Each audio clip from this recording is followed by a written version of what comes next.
wabarakatuh. Yang terhormat Bapak Muhammad Iqbal selaku dosen pengampu mata kuliah algoritma pemrograman. Di sini kami dari kelompok 2 akan mempresentasikan hasil diskusi dari kelompok kami mengenai 5 kasus yang berkaitan dengan algoritma rekursif.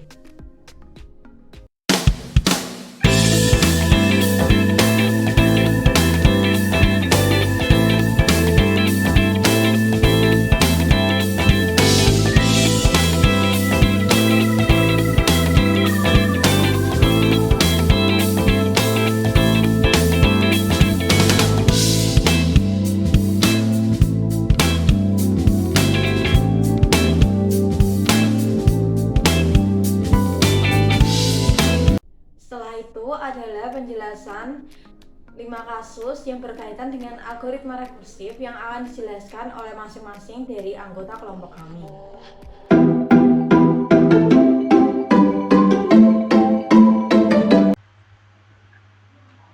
Saya akan menjelaskan tentang deret Fibonacci. Deret Fibonacci adalah salah satu fungsi yang dapat diubah ke bentuk rekursif. Deret Fibonacci adalah deret bilangan yang diperoleh dari penjumlahan dua bilangan yang sebelumnya. Berikut adalah contoh deret Fibonacci. Yang pertama dengan menggunakan flowchart.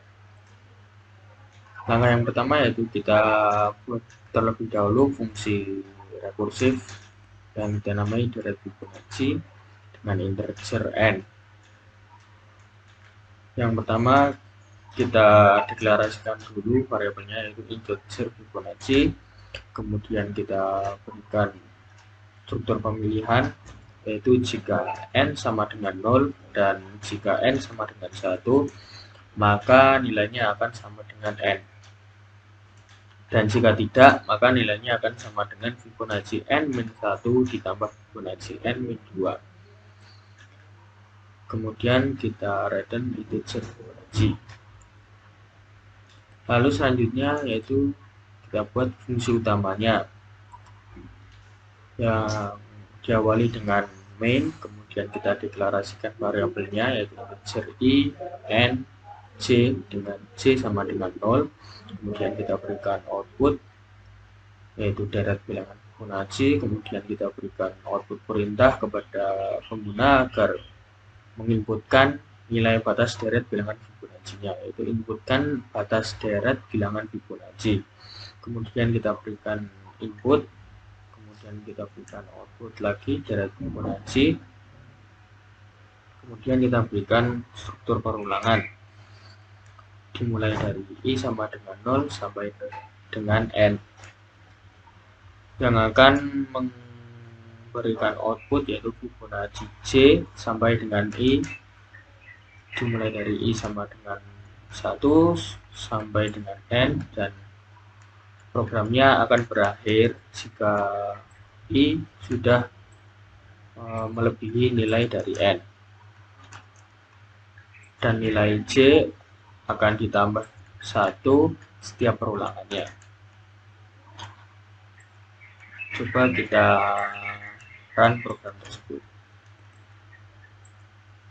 Di sini deret bilangan Fibonacci, kemudian kita diberikan perintah untuk menginputkan batas deret bilangan Fibonacci. Misal kita inputkan 9. Ini dia hasil dari deret Fibonacci tersebut.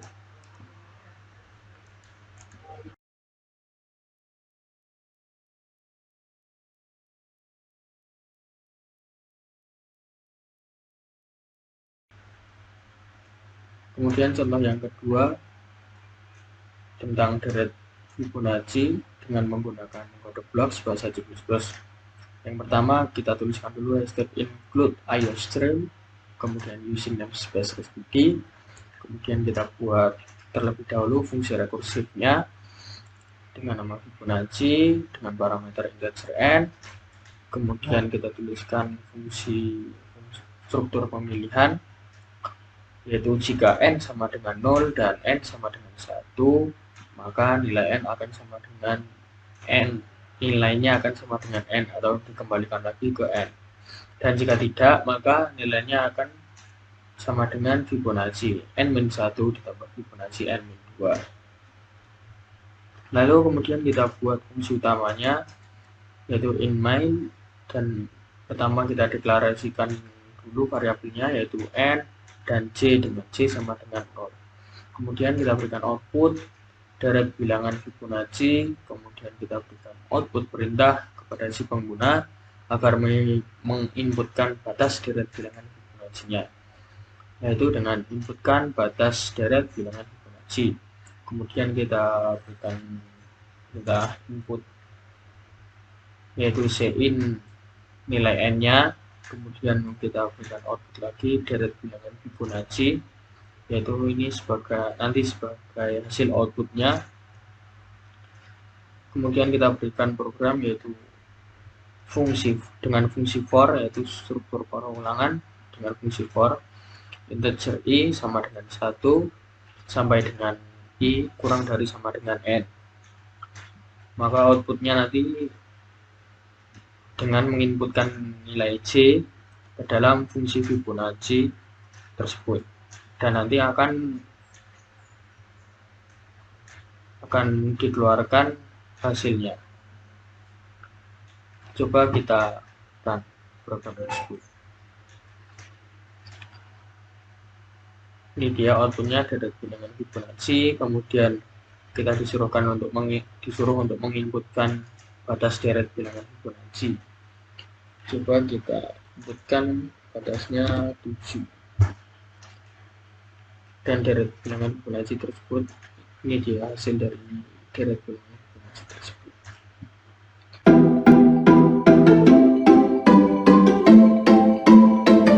Baik, selanjutnya saya akan menjelaskan kasus baris aritmatika dengan program rekursif. Di sini saya mulai dari flowchart yang saya buat dengan aplikasi Flowgorithm. Terdapat dua flowchart, yaitu yang pertama untuk arithmetica function dan main function. Yang pertama ada arithmetica, yaitu berupa nama fungsinya, dan ini ada 3 parameternya, yaitu integer A, integer B, dan integer N. Lalu dideklarasikan aritmatika dengan tipe data integer. Digunakan fungsi if yang merupakan struktur pemilihan dengan syarat N kurang dari sama dengan 1. Jika merupakan N kurang dari sama dengan 1, hasilnya adalah nilai A atau suku pertama. Sedangkan jika hasilnya bukan N kurang dari sama dengan 1, maka di sini menggunakan rumus aritmatika sama dengan B plus aritmatika A, B, N-1. Lalu dikembalikan ke integer aritmatika. Lalu untuk yang kedua, yaitu function main. Mulai dari main, lalu dideklarasikan tipe data integer untuk I, in, div, dan M. Lalu akan muncul output berupa input initial value of arithmetic series. Ini merupakan perintah untuk menginputkan nilai in, atau biasa kita kenal dengan suku pertama atau A. Lalu muncul lagi output, yaitu input difference between term of series. Output ini meminta kita untuk menginputkan nilai div atau beda dari baris aritmatika yang ingin kita buat. Lalu ada output lagi, berupa perintah input the number of term of series, merupakan perintah untuk memasukkan seberapa banyak suku yang ingin kita munculkan di program yang sedang kita jalankan. Sukunya dilambangkan dengan M. Lalu di sini ada assign, I sama dengan 1. Di sini kita menggunakan fungsi perulangan, yaitu for, di mana I sama dengan 1 sampai dengan N. Ingat bahwa M adalah jumlah suku yang ingin ditampilkan pada program. Nanti outputnya berupa the, I, di mana I ada menunjukkan suku keberapa dari angka tersebut, lalu term, dan yang tadi itu aritmatika in div I, yang menunjukkan hasil dari operasi yang telah dijalankan.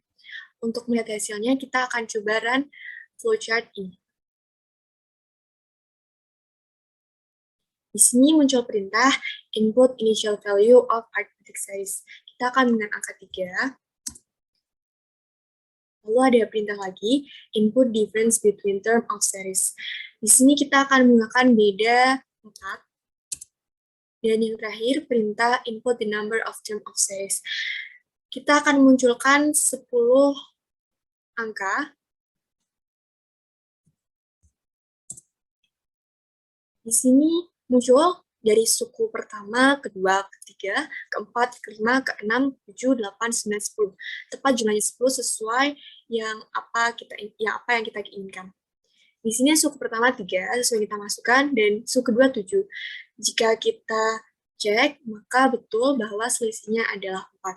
Maka dapat kita simpulkan bahwa program yang dibuat dapat berjalan sesuai dengan semestinya.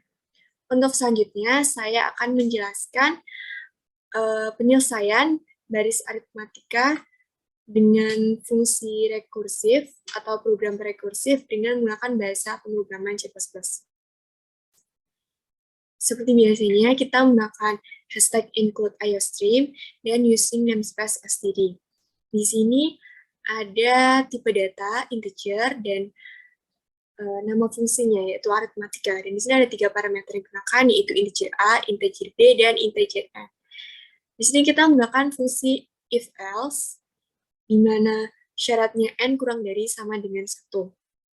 Jika N kurang dari sama dengan 1, maka outputnya berupa A.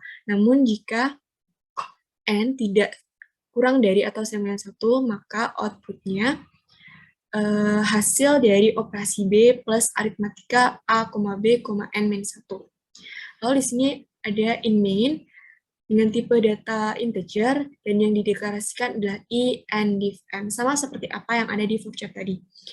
Lalu akan muncul output, perintah input initial value of arithmetic series, perintah untuk memasukkan suku pertama dari baris yang kita buat, lalu perintah kedua, yaitu input difference between term of series, untuk menginputkan beda dari baris aritmatika yang kita buat, dan output terakhir atau perintah terakhir yaitu input the number of term of series.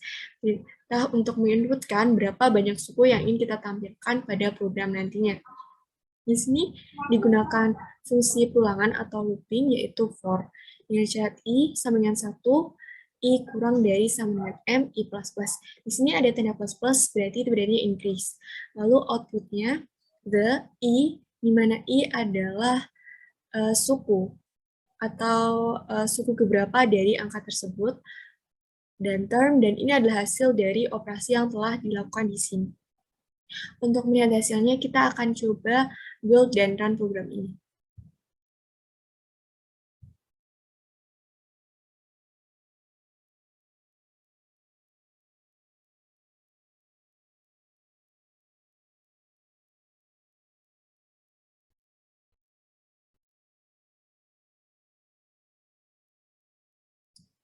Muncul perintah input initial value of arithmetic series. Di sini kita akan memasukkan angka yang sama seperti tadi yang kita coba di flowchart, yaitu angka 3. Lalu di input difference between term of series kita masukkan angka 4. Dan untuk input the number of term of series kita masukkan angka 10. Dan kita cek, hasil yang keluar sama dengan hasil yang keluar pada flowchart. Jadi dapat kita simpulkan juga bahwa program yang kita buat dengan bahasa pemrograman C++ di Code Blocks ini dapat berjalan sesuai dengan semestinya dan hasilnya sama dengan apa yang ditampilkan di flowchart sebelumnya. Cukup dari saya, terima kasih.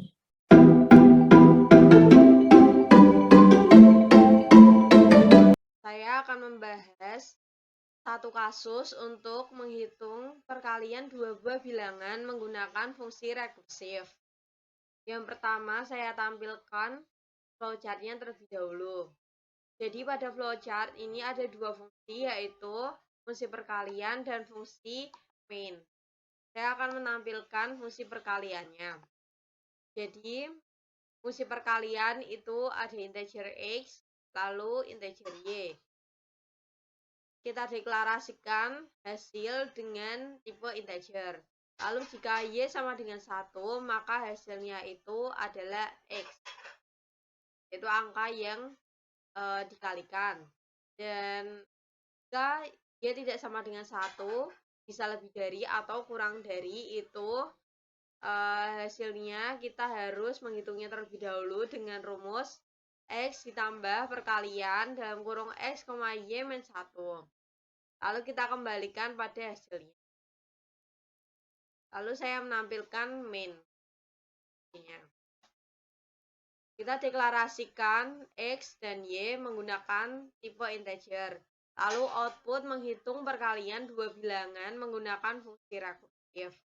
Setelah itu, output lagi masukkan angka yang akan dikalikan. Kita inputkan X, lalu masukkan angka pengalinya, kita inputkan Y. Outputnya adalah hasil perkalian dua bilangan tersebut adalah titik 2 dan perkalian dalam kurung X, Y.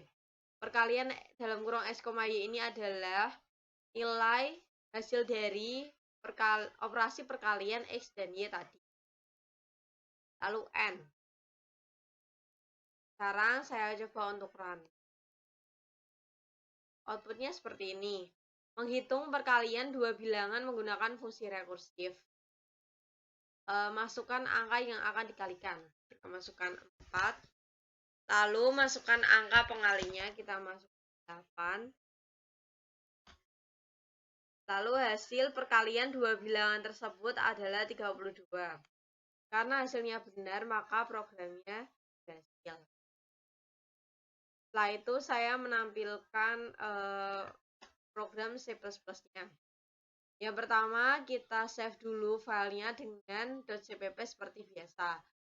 Lalu hashtag include your stream using namespace std titik koma. Setelah itu, seperti tadi pada flowchart ada dua fungsi, yaitu fungsi perkalian dan fungsi main. Pada fungsi perkalian dengan integer X dan integer Y. Dengan Y itu adalah angka yang dikalikan, dan Y itu angka pengalinya.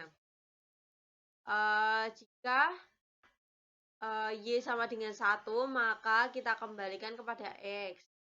Lalu, jika Y tidak sama dengan 1, bisa lebih dari atau kurang dari, kita hitung hasilnya dengan rumus X ditambah perkalian dalam kurung X, Y min 1.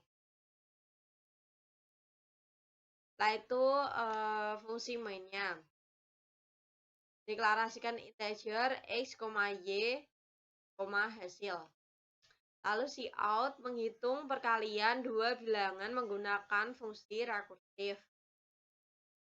ENDL titik koma untuk membuat baris baru. Lalu cout ini untuk kreasi saja. Setelah itu cout lagi masukkan angka yang akan dikalikan. Kita inputkan X dan cout masukkan angka pengalinya, kita inputkan Y. Hasilnya itu adalah perkalian dalam kurung X, Y.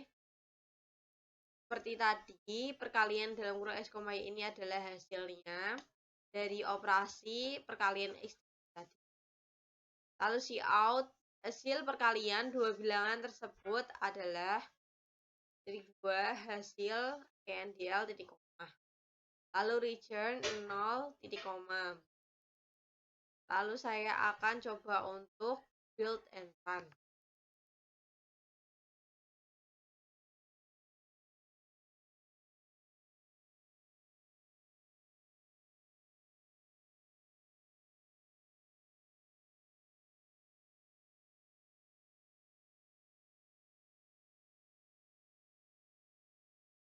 Programnya seperti ini. Menghitung perkalian dua bilangan menggunakan fungsi rekursif. Masukkan angka yang akan dikalikan. Kita masukkan 32. Lalu masukkan angka pengalinya. Kita masukkan 4. Hasilnya adalah, hasil perkalian dua bilangan tersebut adalah 128. Karena hasilnya benar, maka programnya berhasil. Sekian penjelasan dari saya. Apabila ada kata-kata yang kurang berkenan, maka saya mohon maaf. Terima kasih.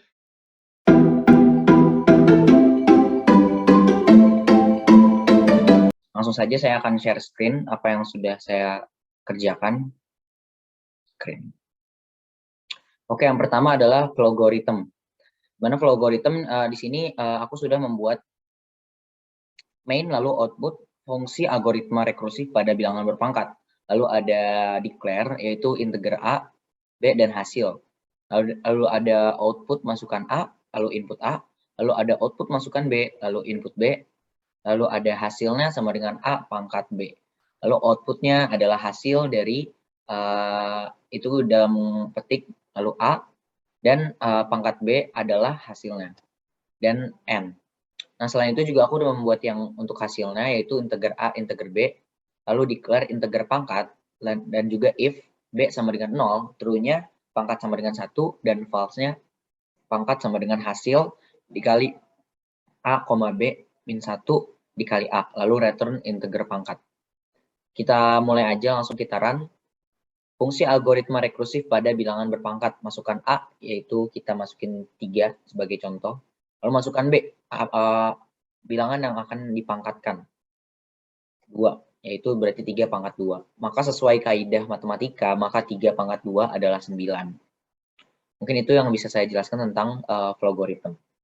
Selanjutnya saya akan menjelaskan tentang kode blok, tentang program yang sudah saya buat melalui C++.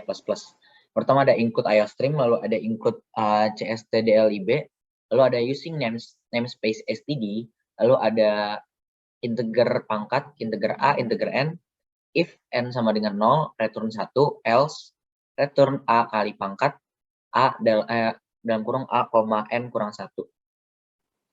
Lalu ada integer main, integer argc, char, argv, integer B, X, dan juga hasil pangkat, yaitu variabelnya.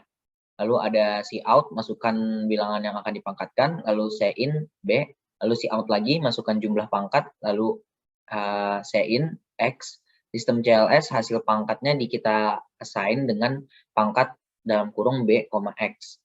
Lalu cout B sama dengan, langsung kita masukkan saja B-nya, lalu ada nline, lalu cout lagi, X-nya berapa, kita masukkan lagi, yaitu ada X dan juga nline, lalu ada cout lagi, B pangkat X sama dengan B dengan pangkat lambang pangkat, lalu X, lalu nline. Lalu cout lagi sama dengan hasil pangkat, lalu return 0.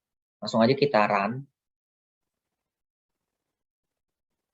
Ya. Sedang proses run ya.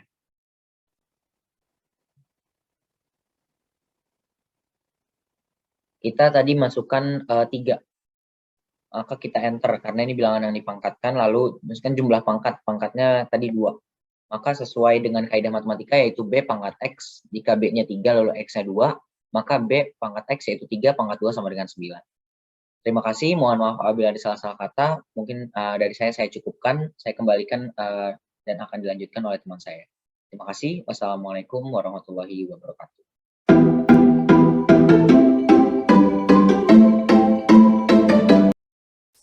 Baik, selanjutnya saya akan membahas mengenai kasus mencari FPB dari 2 buah bilangan menggunakan fungsi rekursif.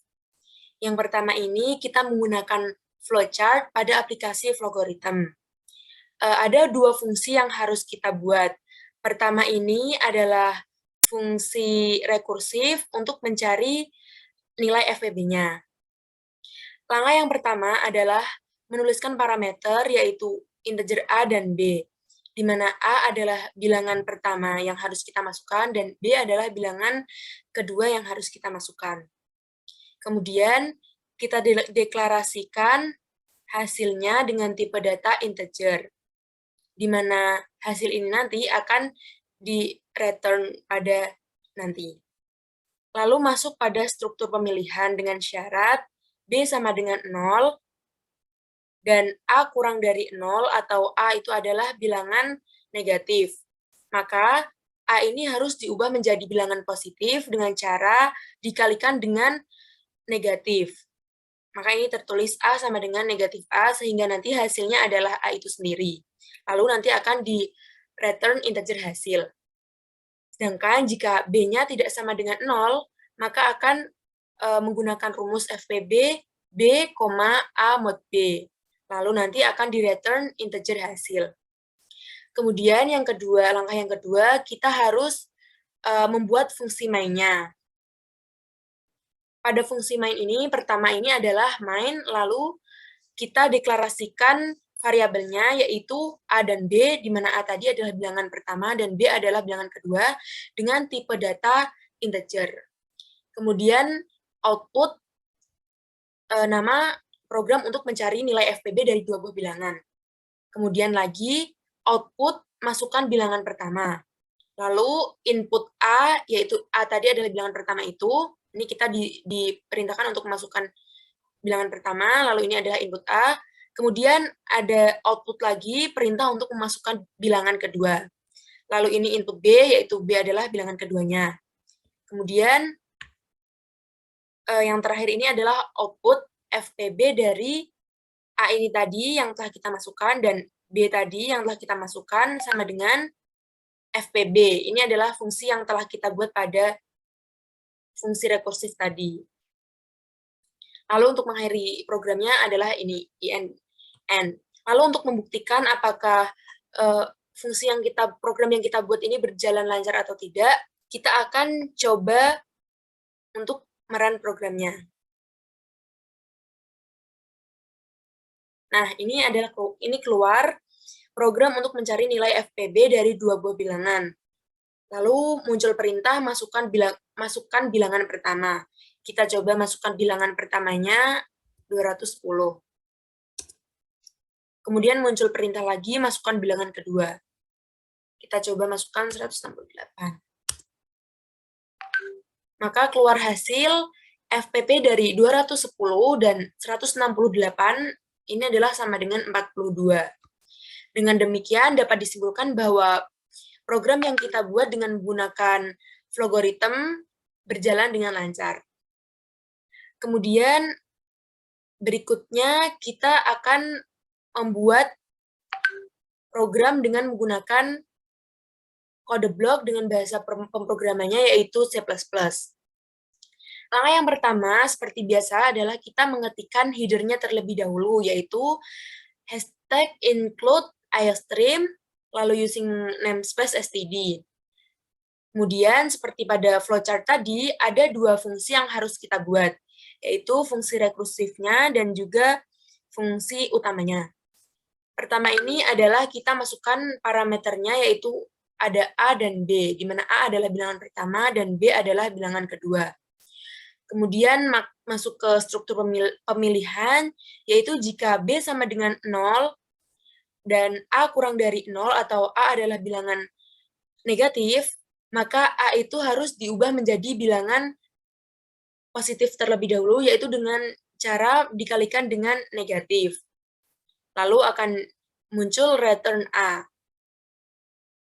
Namun, jika B-nya tidak sama dengan 0, maka akan masuk ke rumus FPB B, A mod B. Kemudian akan di-return FPB, lalu muncul hasilnya. Kemudian yang kedua adalah, selanjutnya kita masuk ke dalam fungsi utamanya. Ini pertama adalah kita memasukkan variabelnya, yaitu variabel A dan B, dengan tipe data integer. Kemudian ada cout-nya, program untuk mencari nilai FPB dari dua buah bilangan. Jangan lupa untuk menambahkan titik koma pada belakangnya. Kemudian selanjutnya ada cout, perintah untuk memasukkan bilangan pertama. Lalu ini kita masukkan bilangan pertamanya. Kemudian ada cout, perintah memasukkan bilangan kedua. Lalu kita masukkan bilangan keduanya. Lalu yang terakhir ada cout FPB dari A adalah bilangan yang kita masukkan pertama tadi, dan B adalah bilangan yang kita masukkan kedua tadi, sama dengan kita memanggil fungsi yang telah kita tuliskan pada bagian atas ini, yaitu FPB B, A mod B. Selanjutnya, untuk membuktikan apakah program yang kita buat ini berjalan dengan lancar, kita akan build and run.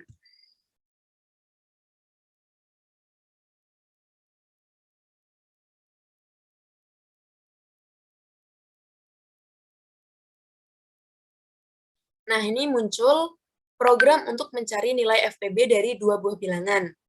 Lalu ada perintah masukkan bilangan pertama.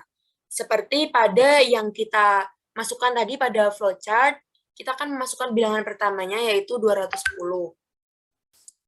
Kemudian perintah untuk memasukkan bilangan keduanya, kita masukkan 168. Nah, muncul FPB dari 210 dan 168 sama dengan 42.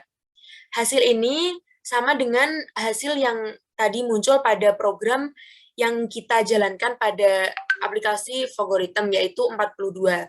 Dengan demikian dapat disimpulkan bahwa program yang kita buat dengan menggunakan flowchart maupun Flowgorithms, program yang kita buat dengan menggunakan flowchart maupun C++ berjalan dengan lancar, dengan menghasilkan hasil yang sama dari keduanya.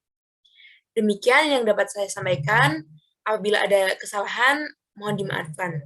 Terima kasih. Sekian penjelasan dari kelompok kami. Apabila ada kekurangan dari penjelasan yang telah kami berikan, kami mohon maaf. Terima kasih. Wassalamualaikum warahmatullahi wabarakatuh.